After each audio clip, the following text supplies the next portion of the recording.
Hello, everyone. Welcome back to our fun little Families Empowered series. We are meeting schools live. I'm really excited that we're back with another school this week. We have talked about a lot of stuff this week, and we are getting back into the schools.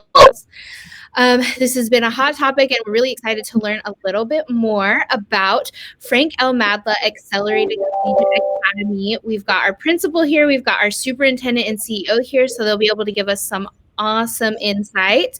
I am Ayla with Families Empowered, and I am going to let Dr. Villarreal and Mr. Segura introduce themselves now.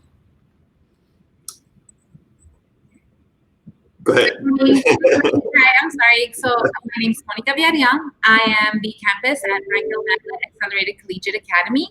I have been in education for going on 26 years, both in the public sector and, of course, recently now in the charter world. So I'm very excited to be here and share some of the amazing things that are going on our campus. Good morning, everyone. My name is Alfredo Segura Jr., and I am blessed to be here. And it is so excited just to be around people, even though this is the new norm virtually. I've been blessed with being in education for over 20 years as well. One important fun fact, I guess, about me is that my parents were migrant workers. So the vision and the mission of the school really fits in for me and for the way of life that I have been blessed with to give to others. Wonderful. Thank you guys both so much for hopping on with us and talking about the school. I'm so excited to share some info with families that are really looking for and trying to figure out the next school year, because this past school year was a little crazy. It was a little hectic. To say the least, just a little. So let's jump right into it. Tell me about the school. What grades do y'all offer, and what's the mission? Yes. So New Frontiers, just to give you a little background, New Frontiers is a community-based free public charter school. We service pre-K all the way through 12th grade. We've been here for, I guess we're going on our 22nd year. We were what's called a Generation 2, which means that we were the second batch to get approved by the State Board of Education. There's none of those around, so we're very proud of what we've been doing in our community. So the difference between, I guess, us, and I mentioned to you that we were community-based, is we are not a charter network. We are a homegrown community-based, again, that we've been here. Nowadays, education is a choice. You have many choices. So our vision for us is to obviously to be the school of choice in the minds of the people in our community and those that extend beyond it. We are also very fortunate that we would like to be recognized by the city at large as the institution that cares as much about enriching the community, but also as providing educational excellence to our students. And I know that's a mouthful, but in today's society, we certainly believe that we want to be that beacon of light and of hope for others. As far as the mission, we are dedicated to educate and to grow our students, not only educationally, but our character. And we plan to do that by compassionately reaching out to the people in our community and to give our students a sense of pride and of purpose. Obviously inspiring them to be tomorrow's leader. With everything going on in the world today, it is up to us as educators to continue and moving that forward. Awesome. I love it. Dr. Villarreal, did you have anything you wanted to add on to it? I mean, just really wanting to make sure that our mission is to have our students go to and through college. It's not just a one-hit wonder or a stop in the middle of the road. We really are a full service district and really wanting to make sure and do anything possible to help tailor the needs that our individual families have to make sure that it does end with the success of going through college. Awesome. So tell me a little bit about the grades that you have available for this next school year coming up, now that everyone's just about finished with this school year. What's available for next year? What ages can you serve? Well, we serve pre-K through 12. But as far as enrollment, we are opening up for pre-K all the way up to 10. And the reason for that at the early college high school, because of the intensity of our curriculum that we have, we really don't accept anybody. That's the design of the program once they come into our system after 10th grade. But we are open, seats are limited. And so we want to make sure that we press people to, if they want to consider us, to come in, either do a virtual tour or put on your mask and come and see. That's great that you're welcoming families in a safe way to come actually see the school. I think that's something that we've all been missing a little bit lately, and makes it a little confusing when you're trying to choose a school if you can't actually see it with your own eyes. It's tough. So you talked about seats are limited. People can come take tours. If they're ready to apply, though, how do they apply? Who do they talk to? What do they fill out? Sure, Dr. V, you want to address that? Absolutely. So we are ready to receive an application. Our number here at the campus, if you want to reach out directly to someone and actually talk through that process, is 210-533-3655. We're open Monday through Friday and ready to receive the calls. You may also find that same information on our district website just by looking at www.newfrontierspublicschools.org. And we have staff readily available to support, answer any questions, take a virtual tour, or schedule a face-to-face tour, provided that we're using our social distancing requirements. Awesome. I love that you can even take a tour and that the school is open. It's so hard nowadays to get a hold of everyone because everyone's working at home. So it's great that parents can reach someone directly. I think that's so important. Yes. So I want to hop into our scheduled questions, but Savannah has a great question. It looks like she's got some kids. Her kids have health problems, and she's a little bit worried about taking them back into the classroom next year. She's wondering if families will be able to continue online schooling next year. So that is the $20 million question. And let me try to answer it this way. I'm sorry, what was the name that you mentioned? Savannah. Savannah, thank you so much for asking that question, because you just asked it for probably, if not all the population out there that's asking that, at least half of them. So let me answer it this way. For New Frontiers, we are prepared to do a blended learning environment. I don't know how much the audience have heard of synchronous and asynchronous learning, but we certainly want to do a model of the two. And so we have taken an opportunity, I believe it was June 1st, where we did a survey to our community. And we wanted to make sure, and we actually posed that question: how comfortable are you? Should we start today? How comfortable are you? And so 57% of our families, those that were polled, of course, expressed that they were not comfortable just yet on a face-to-face. However, the difference, 43% of those parents actually expressed that they would be more than happy to do a blended learning.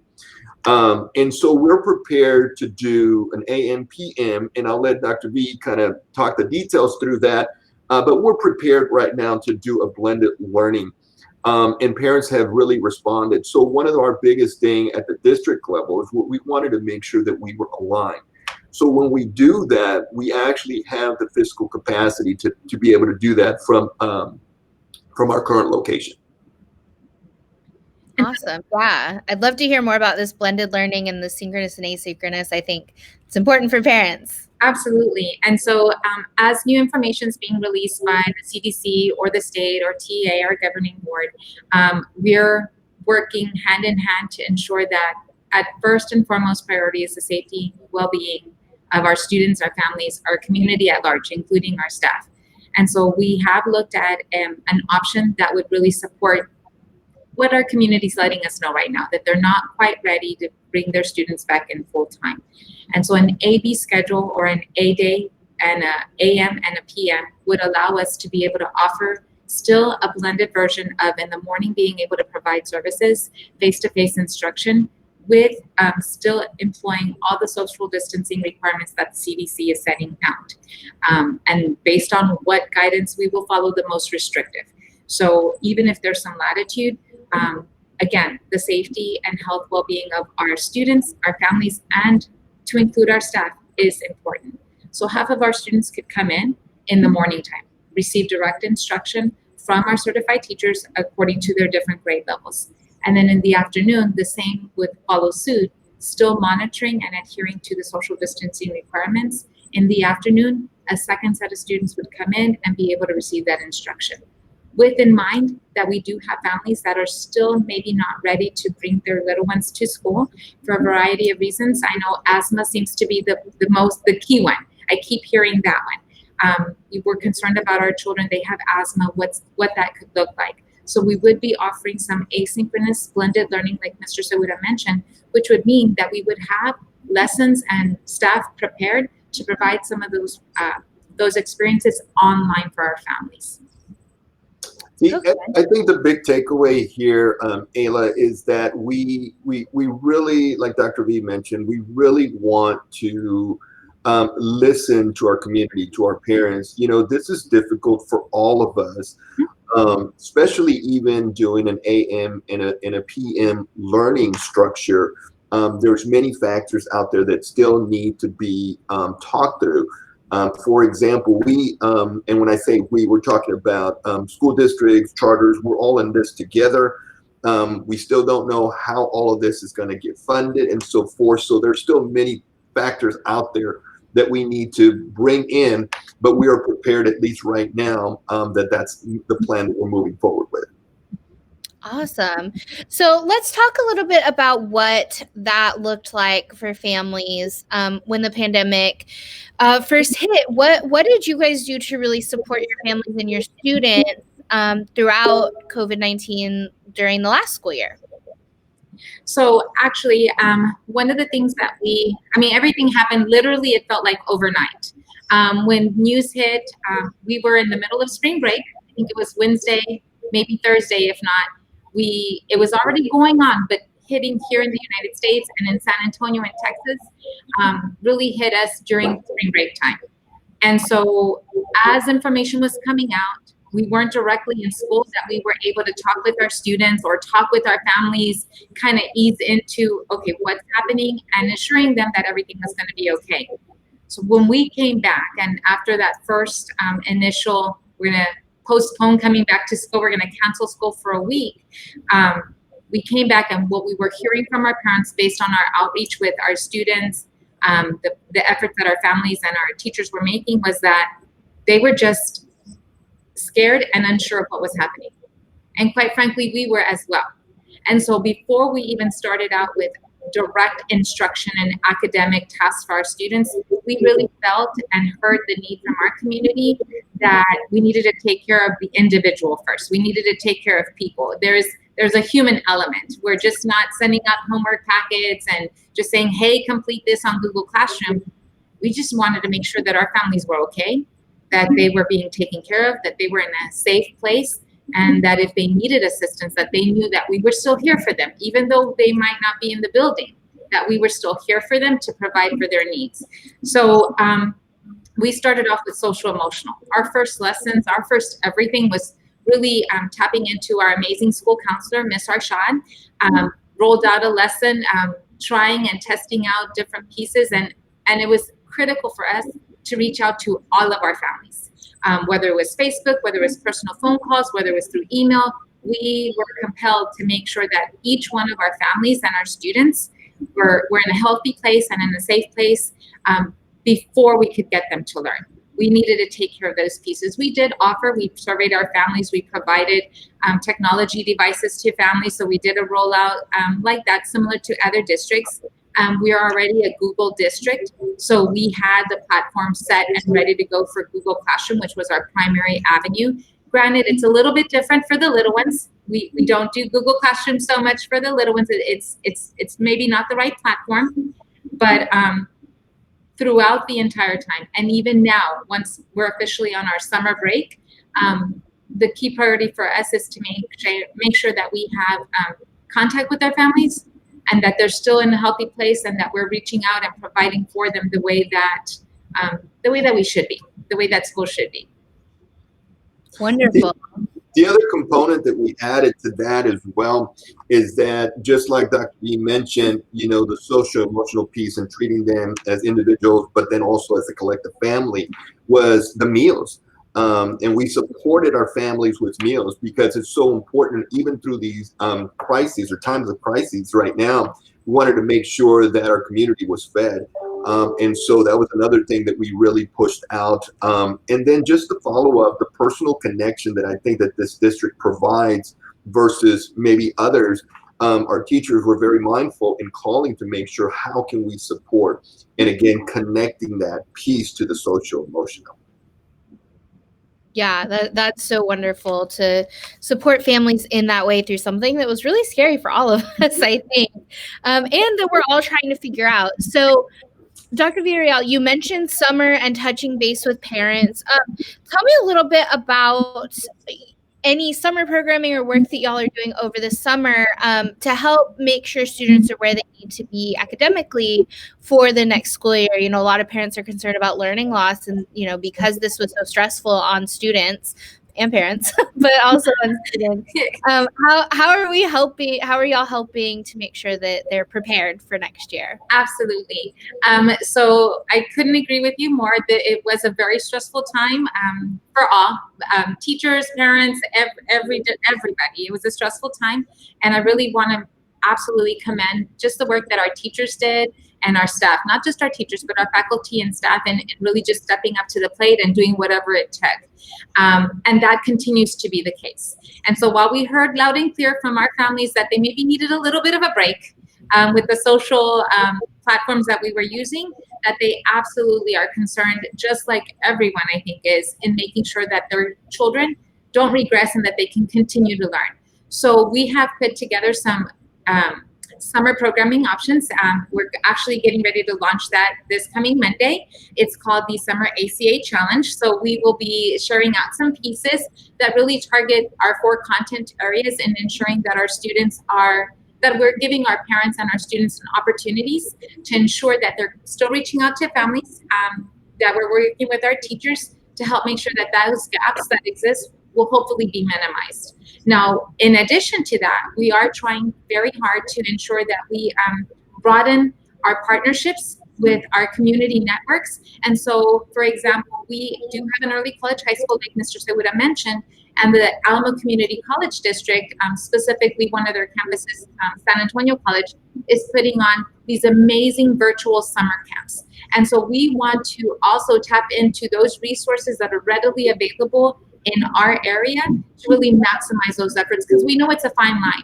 For some parents, it might not be enough and they might want more.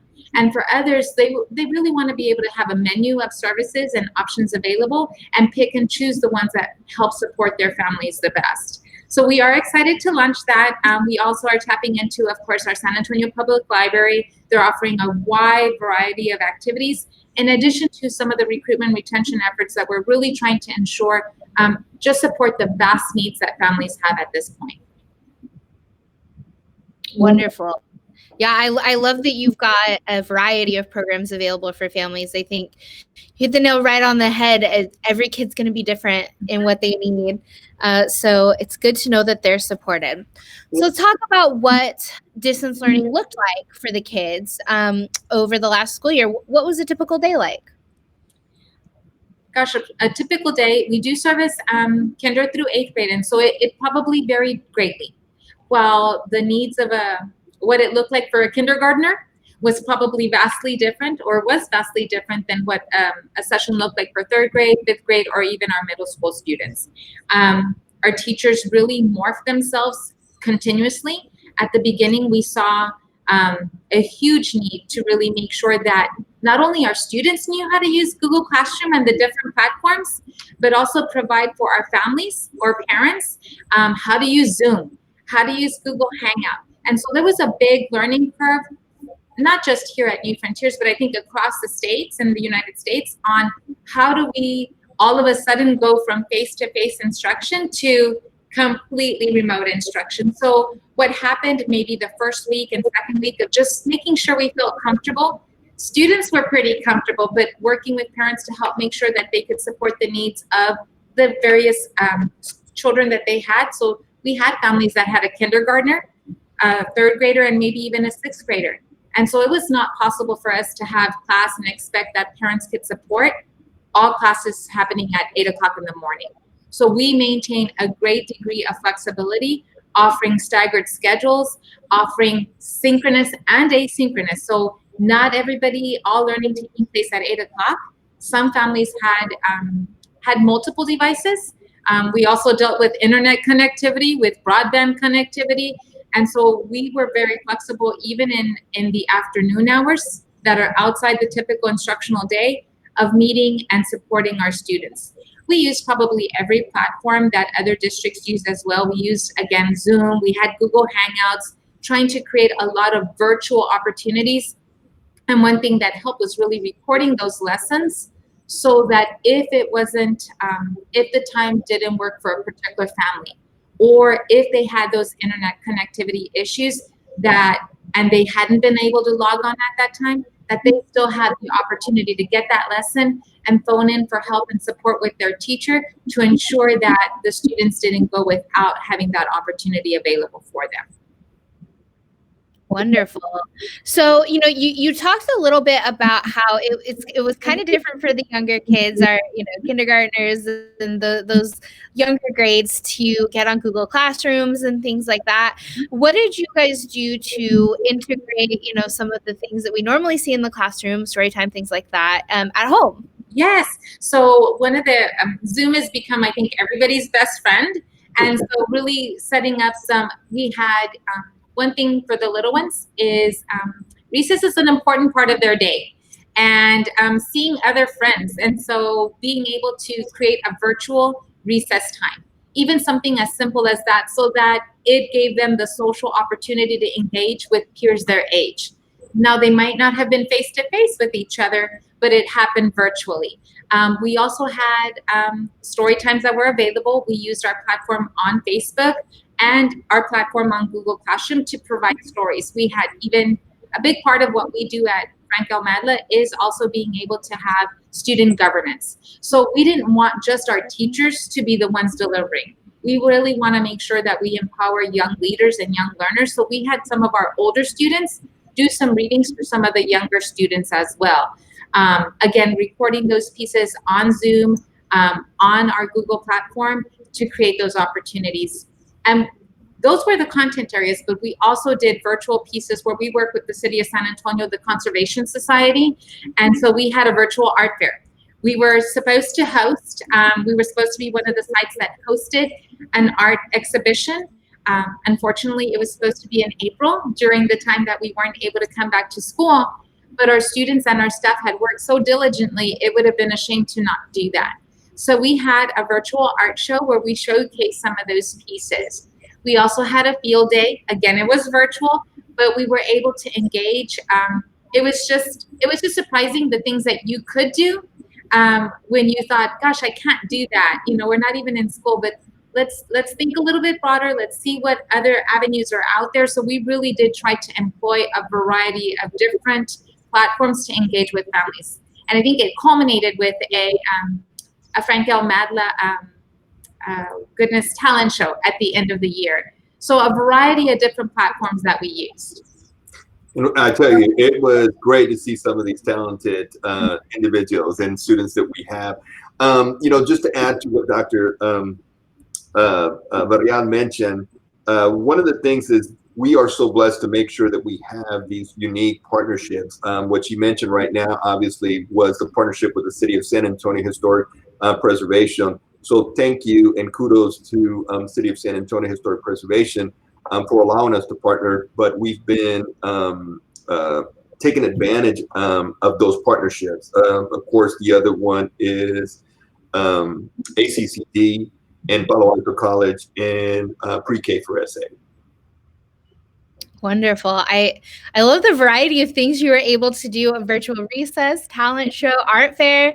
That's a lot, and that's, I think, so important. I love hearing that. It's so unique. It's so fun. Yes, it really was.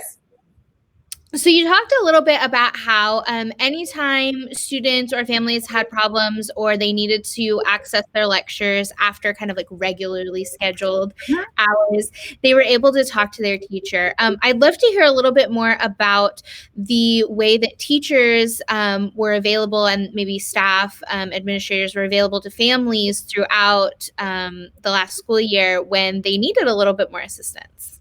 So it was difficult at first, trying to just kind of, let's regroup, let's see what's going on, let's see what those needs are. And so one of the items that we did coordinate was, and that's really important to us, is that social emotional learning. I keep going back to it. I think during this time more than ever, being at home, not being around other people, our students, our little ones not being around others, and not having that set structure, really needed an opportunity to kind of talk through some pieces. So one of the pieces that our school counselor, Ms. Rashad, did was we created some Google Forms. We sent them anonymously and wanted to make sure that if any one of our families was experiencing difficulties or just needed someone to talk to or extra help and support, there was an anonymous form that could be filled out and we would reach out to them. Now, in doing so, some of our families, some of our parents were still essential workers. So they were working and needed us to be available to them at alternate times. So we also coordinated those sessions after hours, after the traditional instructional school day, which is probably after 5 o'clock. Teachers used our email. Our phone lines were open the entire time. So we were able to transfer our school phone lines and transfer them to our individual, like our cell phones that we have from school, so that we didn't miss a beat. We were able to return phone calls via email. Everybody's different, and we want to honor and respect the form and the format that best serves them. So when we have families that were working during the day and they said, please just send me a text, or please just email me here and I'll make sure and respond there, because I'm just not available to answer or talk through those pieces during the day. Our teachers reached out on Facebook, Instagram, Twitter. We quickly became adept. Well, maybe we're not experts yet, but we quickly became adept to the ways that our families are communicating and staying in connection with one another. And so that's really our charge, to be as robust as we need to be to ensure that we're meeting everybody's needs. I love it. That's so wonderful. We talked a lot about our distance learning and what distance learning might look like next year, what it looked like last year. But I think the hope for all of us, including our parents and teachers and myself, and probably you too as well, is that we'll get back into the classroom. So I'd love to hear a little bit about what a typical day looks like when we're in the classroom, when we're in school, when we're back in the swing of things. Absolutely. Yes, we want. This is the new normal, and we'd love to get back to our old normal as soon as we possibly could. So on a regular school day, I'm actually at the campus right now, and I think I mentioned earlier, it's eerily quiet. A school shouldn't be quiet. A school should be hustling and bustling and hearing students and teachers interacting and just getting to see our parents. Just being around people. On a regular school day, all of our classrooms are outfitted with up-to-date technology. So every classroom has active panel, Promethean panel that allows for interactive lessons in the classroom. We are a Google campus, so we do have Google or Chromebooks available. We're almost at a one-to-one device. Where it's not, we have other options that are available for our little ones. Interactive group work, I'd love to be able to get back to that. I'd love to be able to get our teachers reading aloud, working with our students down on the ground, on the carpet areas, working through. I'd love to see our science lab, our young scholars working on science experiments and dissecting frogs and doing all kinds of cool activities in the science lab. Another thing you would probably see is we have a full service library at our campus, and I'd love to be able to see some empty shelves. I'd love to be able to see those books being checked out and being, just children walking around, learning, communicating with one another. Again, I mentioned about student governance. We have a very active NJHS and a student council, think this year we were up to almost 90 members in our student council. So they are extremely active.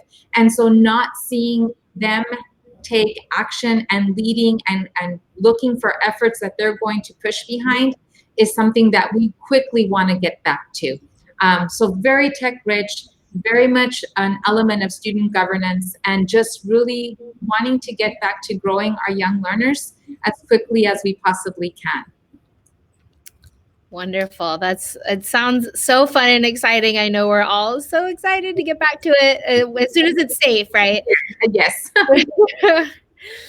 So, I'd love to hear a little bit more about your special relationship with your families and students. It sounds like you have deep relationships. Why is that something that's been important for you guys as a school to invest in?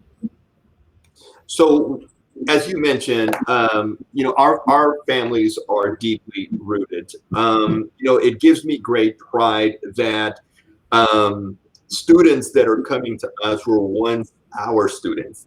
And so it tells you a little bit about the deep roots that we have developed there. These are the type of parents and community that you want behind you, thick and thin. One of the things I think that we pride ourselves is beginning those traditions. And while some can say, well, you've been around for 22 years, for example, regular ISDs, they've been around for thousands of years, or it seems that way, right? And so we're developing those right now, and so that they have pride in their alma mater and moving them forward. But as I mentioned earlier at the very beginning, so when you have a good poll of, I guess, surveys is normally if you have anywhere from 15 to 20%. We're getting 30 to 40% coverage coming back to us of what they want to do. So it tells us that it's not necessarily our schools, the teachers, the administrators, it is their school. And that is so important when someone is looking for a place to call their home. So anyone that's listening out there, those are the type of parents that we have, and those are the type of parents that we want to embrace here now. Again, as I mentioned, was moving forward in the way that our society is right now, even in turmoil, they have and need a stability. And I believe that we provide that to our families. Wonderful. So you mentioned y'all are homegrown, you've been around for a while. Where in the city are you? Where's the campus? Absolutely. So we have, let me describe that a little bit. The campus that we are talking about today is the Frank L. Madla Accelerated Collegiate Academy, and that is a mouthful. We like to say that that's the ACA. We are located at South Presa, at 4018 South Presa. And for those of you that are up here in San Antonio, homegrown, it used to be the old St. Teresa's Academy. So our building is very historic. It was built in 1921. And so it's right in the corner of Fair Avenue and South Presa. We also have a relationship with Pre-K for SA. Right now, we are currently accepting applicants for the Pre-K for SA only at the South Side Center. And so that's part of our campus of the Madla ACA. But just to be very straightforward, those students would be going to the actual center that belongs to the Pre-K for SA. So that partnership is, they provide the services for us. Once those students, of course, they are our students and we keep track of you, and of course the parents. But when they graduate from then they come to the ACA, which again is located at 4018 South Presa. Awesome. So one of the questions that we get a lot here at Families Empowered from parents that when we talk to them on the phone is about extracurriculars. And in light of what's going on right now, are extracurriculars going to be available next year? Well, that's the 20 million question again. I can tell you that we've had them in the past. It is our goal to continue to have those extracurricular activities. Is a huge element of our students' learning, team building. And so just note that we will follow the protocol of not only CDC, but DEA and anybody that is also assisting us in making sure that it is safe for our young scholars. Great. So what do you guys typically offer? I know I heard about student council. What else do you typically offer when it's safe to do so? So I know typically when we talk about extracurricular activities, I think the focus usually goes to athletics. And so while those are, we have offered football, we've offered volleyball, we've offered basketball, we have soccer teams, we've got a full battery of those is what we've been able to offer in the past. Again, still waiting for the CDC guidelines, but we do offer a variety of non-athletic activities. So we do have a school newspaper, and certainly that would be something that we could do virtually, even if we hosted, little Zoom meetings with our kiddos. We do have NJHS, we have student council. We actually had a ballet folklorico. We had a mariachi group that actually performed at the Texas Charter School Association conference last year. Gosh, it's already been a year.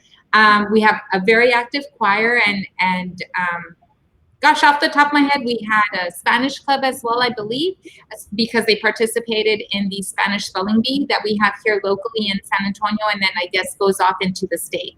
So there are a variety of not necessarily athletic, but in addition, other opportunities that our students can participate in. And this year we will actually be opening up a National Elementary Association to partner up with our NJHS. We will be opening up a Scholar Association for the elementary students as well. So we're super excited about those pieces coming up and other opportunities that we may be able to offer this year. That's great. And I love that you're already thinking through ways to keep the newspaper going. That's so good.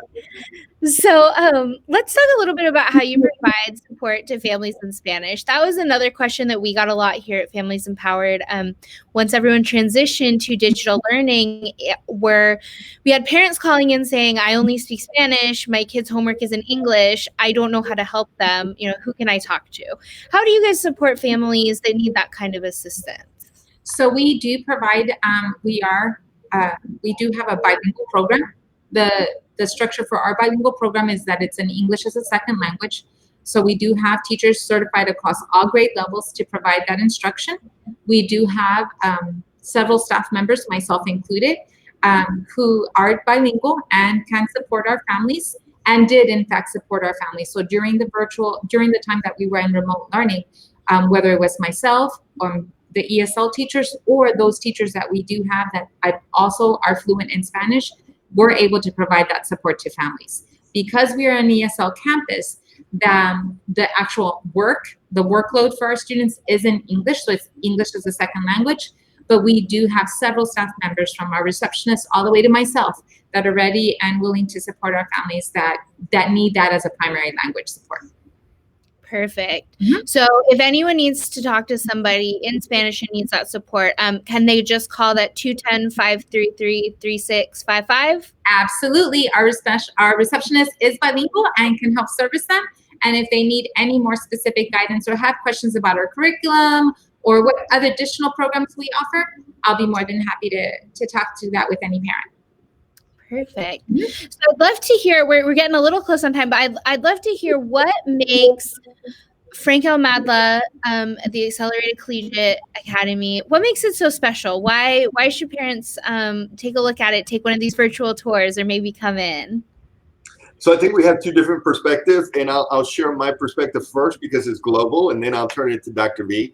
But when you say that, obviously you can see by our faces that we are just glowing. Because I think education is a great equalizer for all of us. And we want to be able to provide that for everyone. Again, as I mentioned when we started this conversation, for me it's very personable because I believe that everybody deserves that chance to be the best version of yourself. And so I think for us, we start from obviously elementary, middle school, going to high school with the mindset that there is no if buts about it. You will go to college. Our high school is designed, it's an early college high school. So when you come to our district, we are preparing you to be going to college. In our situation, the difference is while other districts are preparing you to go to college, our high school kids are in college. And so if you really want to make sure, and it is a full immersion model, it's not as if it is one of our teachers teaching you college courses. In some cases, yes. But the majority and the overarching here is that it's a full immersion once you get to high school, that you will be there with a non-traditional student. So I might be, 16, 17-year-old, but you also are having the experience of having a non-traditional there, again, with a full immersion. So I think that that's what makes us unique, that we are preparing you all the way from your elementary classes all the way to high school. And again, the major difference for us is that, again, you are in college once you get to high school. We're not only preparing you, you will be in there. Just to give you an idea, the class of 2020 graduates collectively received about $3.7 million in scholarship, and about 101 acceptance to colleges. They earned slightly over 3,400 hours. And this is the major piece, that if anybody's looking for a district in where not only are we preparing you, we're already putting you there in college. We saved our families approximately $308,000 a year to date in tuition costs. So that to me is the difference between any other school out there. And really, I just want to say, reiterate all the things that Mr. Seuda mentioned. But I do think that from the campus perspective and being the campus principal, I think I mentioned I've been in education. I've been in education for 26 years. It's hard to imagine. But really making sure that the experience that people get here, the experience that our students get here, this experience that our parents receive, is that it's individualized. We 100%, I know every single student's name. And that's the same for the assistant principal, for the folks down in our front office. We have some consistency, some longevity, and the folks that are here, I think also Mr. Seuda mentioned that we have some teachers that were students here that went through this system, graduated, and were so compelled to come back. And you typically see that in maybe some of the larger public schools that students return. But I think that absolutely speaks to the volume, the passion, the drive that exists here in this little gem on 4018 South Plaza, that we are ready, willing, able, and poised to provide that one-on-one experience to ensure that all students are successful. And I think, I like to say that we are kind of the best little kept secret in the south side of San Antonio. We are a small community. But we're small and mighty. Dr. V likes to say that all the time, so I'm taking that from her. But there's something in Spanish out there, que estamos chiquitos pero picosos, and that's in a good way. And so I want to make sure that people understand that we might not be a large network, but we are community-based, in which we will individualize the instruction and care each one of you. That's so wonderful. I love that kids are graduating with college hours, that they're getting all of these scholarships. I love to hear that. So before we wrap up, we have an awesome question from Rose, who is curious to know how she can actually schedule a virtual tour. And while we're talking about that, I'd love to hear again just what grades are available for applications for next year and how parents can apply. Sure. So let me, I guess, take a shot at the enrolling. So again, we are enrolling pre-K through 10th grade. You can do so by visiting our website at www.newfrontierspublicschools.org, or you can call our front office at 210-533-3655. Awesome. So how do parents schedule a virtual tour? Parents can schedule a virtual tour simply by calling the same number. That's 210-533-3655. We'll take the call and we'll work around their schedule to help coordinate that piece. And does that go the same for the in-person tours that you're doing with masks and social distancing? Yes, ma'am. Absolutely. And that will be a little bit tighter because we want to ensure that we don't have an influx of parents coming in at one time. So we will absolutely schedule those personalized tours. Awesome. Fantastic. Well, this has been so enlightening and so illuminating. I'm so glad to hear about the school and all the great things that you guys are doing. Thank you for joining us today. Before we wrap up, I just want to remind everyone who's watching Families Empowered, we are here. We're on the phones. We're here to help answer any questions that you have about your school choices, about the options that you've got. You can call us at 210-263-3524 or visit us online, familiesempowered.org.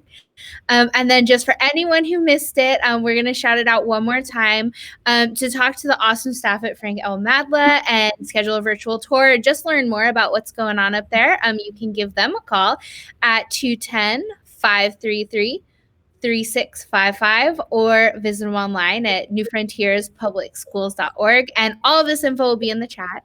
So thank you both, Dr. Villarreal and Mr. Segura, for joining us today.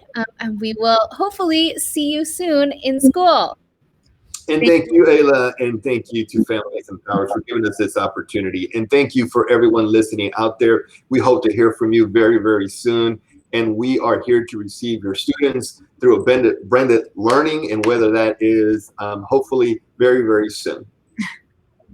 Thank you. Thank you so much.